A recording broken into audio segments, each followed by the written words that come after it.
जी दोस्तों अस्सलाम वालेकुम। हाँ उम्मीद आहे त अॼु जेका PhD टेस्ट थी आहे उहा अव्हांजी सुठी थींदी।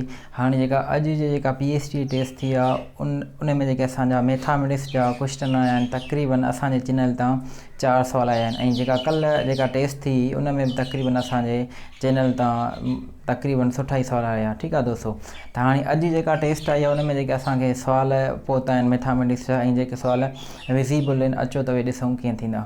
ठीकु आहे दोस्तों, त हाणे हिन में चवे पियो the length of sides of square हुज पेरीमीटर 40 सेंटीमीटर इज़, मतिलबु हाणे हिकिड़ो असांजो छा आहे दोस्तों, हाणे हे असांजो हिकिड़ो इसको हिन जेको असांजो पेरीमीटर आहे उहो असांजो छा आहे 40 सेंटीमीटर। ठीकु आहे, त हाणे हिन स्क्वायर जो जेको असांजो पेरीमीटर आहे उहो छा असांजो 40 सेंटीमीटर। हाणे तव्हांखे ख़बर आहे जेको असांजो दोस्तों स्क्वायर हूंदो आहे उन में असांजे जेके चारई साइड्स हूंदियूं आहिनि पाण में छा हूंदियूं आहिनि असांजो बराबरि हूंदियूं आहिनि। ठीकु आहे दोस्तों, त हाणे कंहिं बि स्क्वायर जो पेरीमीटर लाइ फार्मूलो छा आहे दोस्तों, त माना पेरीमीटर ऑफ स्क्वायर। ठीकु आहे दोस्तों, हाणे जेको पेरीमीटर लाइ फार्मूलो आहे पेरीमीटर पी असां पेरीमीटर ए सां स्क्वायर माना स्क्वायर जो पेरीमीटर लाइ फार्मूलो छा आहे 4 इंटू साइड। हाणे दोस्तों हीअ जेका असांजी ए सा इहा छा आहे असांजी साइड आहे। ठीकु आहे दोस्तों, त हाणे हीअ कहिड़ी साइड असांजी थी सघे थी जेका असांखे एस गिवन आहे। ठीकु आहे दोस्तों, हाणे हिते जेको असांखे पेरीमीटर गिवन आहे उहो असांजो छा आहे दोस्तों 40 सेंटीमीटर आहे। 40 सेंटीमीटर इज़ इक्वल टू 4। ठीकु आहे दोस्तों, हाणे छा असां एस आहे जेका असांखे छा करणी आहे फाइंड करणी आहे, जेका असांखे लेंथ जेका एस आहे साइड आहे उहा छा आहे दोस्तों असांखे फाइंड करणी आहे। त एस असां साॻी रखंदासीं। ठीकु आहे दोस्तों, त 4s is equal two 40 centimetre. ठीकु आहे दोस्तों, हाणे असांखे एस फाइंड करणी आहे त हिते जेका आहे 4 हिन एस सां छा आहे मल्टीप्लिकेशन मां। ठीकु आहे दोस्तों, हाणे जॾहिं असां जेका शइ असां बराबरि खां ॿिए पासे क्रॉस कंदा आहियूं त जेकॾहिं मल्टीप्लिकेशन में हूंदी आहे त असांजी छा में थींदी आहे वंड में थींदी आहे। त एस हिते ई पई हुजे 40/4। त एस दोस्तों जेका असांजी बराबरि थी उहा थी असांजी 10 सेंटीमीटर। ठीकु आहे दोस्तों, त हाणे असांजी जेका एस बराबरि थी जेका लेंथ बराबरि थी उहा 10 सेंटीमीटर थी, हीअ बि थी असांजी 10 सेंटीमीटर ऐं जेका हीअ थी असांजी उहा थी असांजी 10 सेंटीमीटर ऐं हीअ जेका थी असांजी उहा थी 10 सेंटीमीटर। ठीकु आहे दोस्तों, त हाणे जेके चइनी खे तव्हां जोड़ कंदो छा थींदो असांजो 40 वञी पेरीमीटर थी वेंदो। ठीकु आहे दोस्तों, हाँ जी दोस्तों, हाणे असांजो जेको 74 नंबर प्रॉब्लम आहे उन में चए थो distance from the centre of circle to the boundary of the circle is labelled is called is. ठीकु आहे दोस्तों, त हाणे चए थो असांजो सेंटर आहे। ठीकु आहे दोस्तों, सेंटर हाणे सर्किल जो जेको असांजो सेंटर दोस्तों असांजो छा थींदो आहे हे थींदो आहे। हाणे चए थो त जेको असांजो सर्किल आहे दोस्तों, हाणे हे असांजो सॼो छा थी वियो हे सर्किल थी वियो। हाणे सर्किल जो जेको दोस्तों सेंटर आहे, हाणे सेंटर खां वठी जेको असांजो सर्किल जी जेका बाउंड्री आहे, हाणे सर्किल जी दोस्तों जेके बाउंड्रीज़ आहिनि असांजूं हे आहिनि जेको सर्कमफ्रेंस आहे असांजो। ठीकु आहे, हाणे सेंटर खां वठी दोस्तों सर्किल जे जेके बाउंड्रीज़ आहिनि जेको डिस्टेंस आहे असां उनखे छा चवंदा आहियूं। त हाणे दोस्तों सेंटर खां वठी सर्किल जे बाउंड्री ताईं जेको असांजो डिस्टेंस हूंदो आहे असां उनखे छा चवंदा आहियूं रेडियस चवंदा आहियूं। ठीकु आहे दोस्तों, माना हितां सेंटर आहे असांजो हे छा असांजो सेंटर आहे। हाणे सेंटर खां हाणे हेसि ताईं जेको असांजो डिस्टेंस आहे सेंटर खां हाणे हेसि ताईं जेको डिस्टेंस आहे सेंटर खां हाणे हेसि ताईं जेको डिस्टेंस आहे माना सेंटर खां वठी सर्किल जे बाउंड्री ताईं दोस्तों जेको बि असांजो डिस्टेंस हूंदो आहे पोइ खणी तव्हां कंहिं बि डायरेक्शन में मूव कयो उहो असां जेको आहे हुनखे असां छा चवंदा आहियूं रेडियस चवंदा आहियूं। हाणे जेको असांजो रेडियस वारो जेको असांजो ऑप्शन आहे उहो छा असांजो करेक्ट ऑप्शन आहे। ठीकु आहे दोस्तों, त हाणे अॻिते छा ॿियो जेको छा त असांजो सुवालु अचे थो twice of a number increased by 4 is 20। ठीकु आहे, तो हाणे चए थो को असांजो दोस्तों हिकिड़ो त दोस्तों हाणे असांजो को हिकिड़ो छा असांजो नंबर आहे। ठीकु आहे दोस्तों, हिकिड़ो छा असांजो नंबर आहे। हाणे जॾहिं कंहिं बि असांखे नंबर जी कंहिं बि शइ जी असांखे दोस्तों ख़बर न हूंदी आहे असां उहा छा कंदा आहियूं असां सपोज़ कंदा आहियूं एक्स सपोज़ कयूं या असां वाई सपोज़ कंदा आहियूं। ठीकु आहे, माना दोस्तों हिकिड़ो असांजो छा आहे नंबर आहे। हाणे छा थो चए उन जी ट्वाइस माना हिकिड़ो असांजो दोस्तों नंबर आहे, हाणे उहो असांजो नंबर छा एक्स आहे।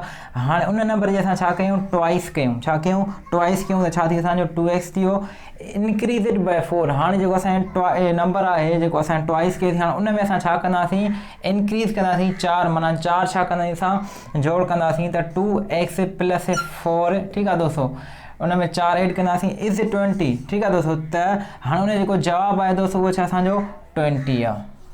ठीकु आहे दोस्तों, हाणे हिकिड़ो असांजो नंबर हुयो उनजी असां ट्वाइस कईसीं वरी उन में 4 असां छा कयासीं इंक्रीज़ कयासीं त जेका असांजी रिज़ल्ट आई उहा छा आहे दोस्तों 20 आई। त हीअ जेका असांजी इक्वेशन ऑप्शन में असांखे गिवन आहे दोस्तों 2x + 4 इज़ इक्वल टू 20 इहे छा असांजो करेक्ट ऑप्शन आहे। जी दोस्तों, हाणे हे जेको असांजो 69 प्रॉब्लम आहे, हे बि शायदि 7 या 8 क्लास जो आहे। त हाणे हे जेको असांजो प्रॉब्लम आहे एज़ इट कॉपी पेस्ट करे रखियो अथनि टेस्ट में, माना हे 6 या 7 क्लास में लिखियो पियो आहे।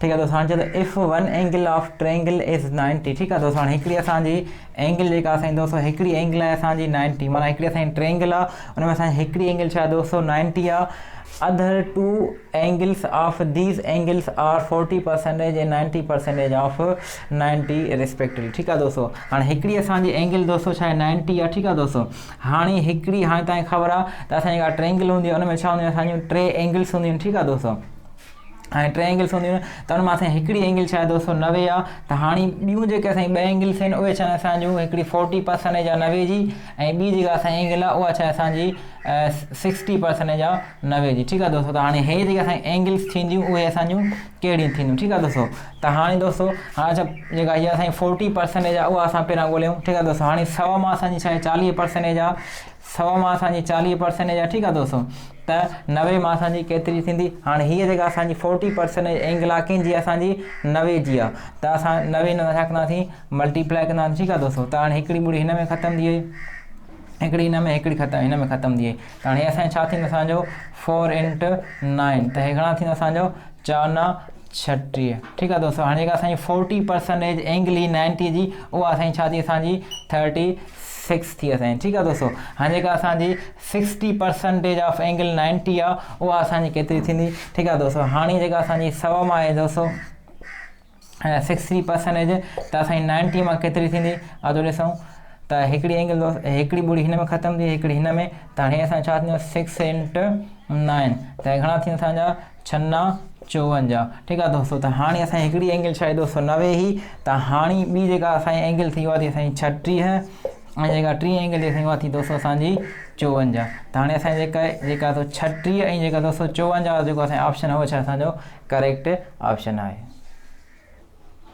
जी दोस्तों, हाणे मैथमेटिक्स खां पोइ हे जेके असांजे सुवाल आहिनि जेके विज़िबल आहिनि उहे असां अव्हांखे ॾसींदा वेंदासीं, अव्हां सां शेयर कंदा वेंदासीं। ठीकु आहे दोस्तों, हाणे असांजो 91 जेको असांजो क्वेश्चन आहे, चए थो देयर आर खाल प्राइमरी टीथ एंड खाल परमानेंट टीथ। ठीकु आहे दोस्तों, त हाणे अव्हां साइंस में पढ़ियो हूंदो त जेके असांजा प्राइमरी टीथ हूंदा आहिनि दोस्तों, माना जेके असांजा इनिशियल प्राइमरी टीथ हूंदा आहिनि उहे छा हूंदा आहिनि असांजा 20 टीथ हूंदा आहिनि। ठीकु आहे दोस्तों, माना जेके असांजा प्राइमरी टीथ हूंदा आहिनि उहे छा हूंदा आहिनि असांजो 20 हूंदा आहिनि, ऐं जेके असांजा परमानेंट टीथ हूंदा आहिनि उहे दोस्त हूंदा आहिनि असांजा 32 हूंदा आहिनि। ठीकु आहे दोस्तों, माना हाणे जेको असांजो 20 वारो ऐं जेको 32 वारो ऑप्शन आहे उहो दोस्त असांजो करेक्ट ऑप्शन आहे। ठीकु आहे दोस्तों, त हुन खां पोइ छा असांजो 94 आहे, चए थो एरिया बिलो the ice cap have a very cold temperature. ठीकु आहे दोस्तों, त हाणे अव्हां पढ़ियो हूंदो जेका हे जेको क्वेश्चन खंयो अथनि 7 या 8 जेका साइंस जेको पोर्शन आहे उन मां खंयो अथनि। ठीकु आहे, हाणे चए थो उहा एरिया जंहिंमें टेम्परेचर वेरी लो हूंदो आहे, माना जिथे असांजो टेम्परेचर वेरी लो हुजे, ईअं खणी सम्झो तव्हां एंटार्कटिका जेको असांजो कॉन्टिनेंट आहे उते जेका असांजी रुॻी आइस हूंदी आहे, जेका स्नो हूंदी आहे, त उते असांजो टेम्परेचर छा हूंदो आहे असांजो वेरी लो हूंदो आहे। त हाणे उते जेका असांजी एरिया हूंदी आहे, हाणे उन एरिया खे असां छा चवंदा आहियूं, हाणे उहा जेका असांजी एरिया हूंदी आहे, हाणे उन एरिया खे असां छा चवंदा आहियूं टुंड्रा चवंदा आहियूं। ठीकु, हाँ दोस्तों, हाणे उन एरिया खे असां छा चवंदा आहियूं टुंड्रा चवंदा आहियूं। हाणे जेको असांजो टुंड्रा वारो जेको असांजो ऑप्शन आहे उहो छा असांजो करेक्ट ऑप्शन आहे। ठीकु आहे दोस्तों, हुन खां पोइ छा असांजो 95 आहे, चए थो सन इज़ वाट। हाणे सन जेको दोस्तों असांजो छा आहे, सन छा आहे असांजो स्टार आहे, त हाणे असांजो जेको स्टार वारो ऑप्शन आहे उहो छा असांजो दोस्तों करेक्ट ऑप्शन आहे। ठीकु आहे दोस्तों, हाणे हुन खां पोइ छा आहे लॉ ऑफ इनर्शिया। ठीकु आहे दोस्तों, हाणे जेको असांजो लॉ ऑफ इनर्शिया आहे उहो कहिड़ो असांजो लॉ आहे। ठीकु आहे दोस्तों, हाणे तव्हां जेको आहे सो 10वीं क्लास जी फिज़िक्स पढ़ी हूंदी या 9वीं क्लास जी फिज़िक्स पढ़ी हूंदी। ठीकु आहे दोस्तों, हाणे जेका PhD असांजी टेस्ट आहे उहा चई त जेको आहे असांजी 8वीं ताईं आहिनि, पर हाणे हे जेको असांजो ॾिनो अथनि असांजो जेको लॉ ॾिनो अथनि इहो जेको असांजी 9 या 10 जेका फिज़िक्स आहे उन में पढ़ायो वेंदो आहे। ठीकु आहे दोस्तों, हाणे जेको असांजो लॉ ऑफ इनर्शिया आहे उहो असांजो छा हूंदो आहे न्यूटन जो जेको असांजो पहिरियों लॉ आहे न उहो आहे असांजो, माना हे छा असांजो फर्स्ट लॉ ऑफ न्यूटन आहे। लॉ ऑफ इनर्शिया हा ॿुधायो। त हाणे दोस्तों हे जेको असांजो पहिरियों लॉ ऑफ इनर्शिया आहे उहो छा आहे असांजो फर्स्ट लॉ ऑफ मोशन आहे। त हाणे जेको तव्हां फर्स्ट लॉ ऑफ मोशन पढ़ियो हूंदो त जेको आहे सो का बि बॉडी जेकॾहिं असांजी रेस्ट में हूंदी आहे त हमेशह उहा रेस्ट में ई रहंदी। जेकॾहिं का बॉडी हमेशह असांजी मोशन में आहे त उहा हमेशह असांजी छा में मोशन में रहंदी आहे। जेकॾहिं उनखे का एक्सटर्नल जेका असां एजेंसी जॾहिं उनखे डिस्टर्ब न कंदी अची तेसि ताईं असांजो स्टेट चेंज न कंदो आहे। त हाणे जेको असांजो न्यूटन जो पहिरियों लॉ आहे असां उनखे छा चवंदा आहियूं लॉ ऑफ इनर्शिया बि चवंदा आहियूं। जेको असांजो छा आहे फर्स्ट लॉ ऑफ जेको आहे सो मोशन आहे जंहिंखे फर्स्ट लॉ ऑफ न्यूटन बि तव्हां चई सघो था।